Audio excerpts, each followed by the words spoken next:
how do we decide whether a sector of the economy should be owned privately or publicly? This won't make much sense without the previous video, which outlines the principles we're talking about. Briefly, the principles are whether or not the sector is kind of a natural monopoly, in which case it favors public ownership. If it's not, then private. The other principle is physical survival. That's if the outputs are needed for physical survival. This favors public ownership.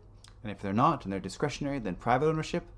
Another principle is the percentage of the population that use the goods or services. The higher the percentage, the greater the argument in favor of public ownership. Then there is the inequity risk, and that is the greater there is a risk from private ownership creating inequity, the stronger the argument in favor of public ownership. The fifth principle is non-economic benefits, and the more that the sector produces benefits to the society that are non-financial or non-economic, the greater the argument in favor of public ownership. And the more easy it is to measure the outputs in financial terms, the stronger the argument in favor of private ownership. Those are the 5 principles, and now we have to use those to decide whether or not different sectors are publicly or privately or a mix of both or collectively owned. Let's use some examples. Broadly speaking, sectors should be publicly owned if they involve natural monopolies producing things needed by everyone for their physical survival, and severe inequitable outcomes would result from private ownership. On the other hand, sectors could be privately owned if they are highly competitive, produce discretionary goods or services that are used by very few people, and there would be very trivial inequity outcomes resulting from private ownership. Those are 2 very general models, of course, and many of the sectors of the economy are going to fall somewhere in the middle. So for certain pairs of fulfilled or unfulfilled economic principles of ownership, it's going to be relatively easy to decide between public and private ownership. For example, sectors that entail natural monopolies producing things that are needed for survival should probably be controlled by publicly owned enterprises, even if the outputs from that sector are only used by some people. Similarly, sectors that are producing things needed for physical survival that cannot be easily measured in financial terms should probably be publicly owned, even if they do not entail a natural monopoly. So this is where we look at different pairings of the principles applied and decide whether or not things are publicly or privately owned. In reality, we would want to take into consideration all 5 principles simultaneously. And so each one becomes a bit of an exercise in balancing the principles that are at stake here. And there's probably a lot of work to be done in developing the systems to apply these principles. On the other hand, sectors that are highly competitive and produce discretionary goods or services should be privately owned, even if everyone uses those things. Another example is that sectors producing discretionary items where there are very little or no risk of inequitable outcomes should probably be privately owned as well, even if everyone uses those outputs. Sectors where the different ownership principles are partially fulfilled are probably suitable for a mix in the type of ownership. For example, sectors that are almost natural monopolies or produce outputs that are crucial but not strictly needed for physical survival, or maybe they are used by most people, by not everyone.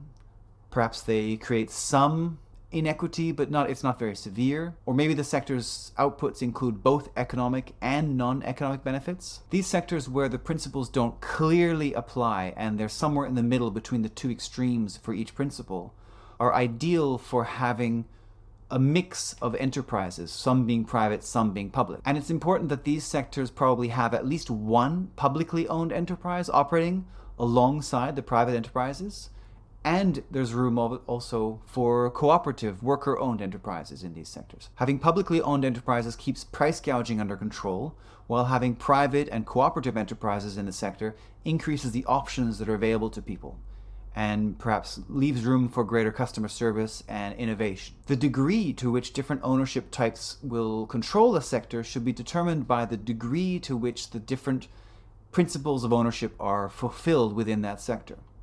The closer a sector is to being a natural monopoly, the more its outputs are needed for physical survival, the higher the proportion of people in society that use the outputs from that sector, the greater the risk of inequity from having it privately owned, and the more that the benefits are non-economic, the stronger the argument is in favor of having public ownership in that sector. On the other hand, The more competitive a sector is and the easier it is for new players to enter the market, the more discretionary or luxury or non-necessary its outputs are, the fewer the people that are using its outputs, and the lower the risk there is of inequity from there being private ownership, and the easier it is for the outputs to be measured in financial or economic terms, the stronger the argument is in favor of having more private ownership in that sector. We have to apply all the principles simultaneously and come to a conclusion for each sector about whether it should be completely private, completely public, or a mix of public, private, cooperative, or just cooperative.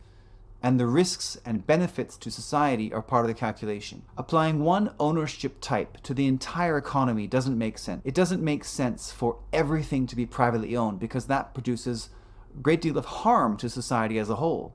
We'll have monopolies, we'll have price gouging, lack of competition, and overall it will be a very inequitable society.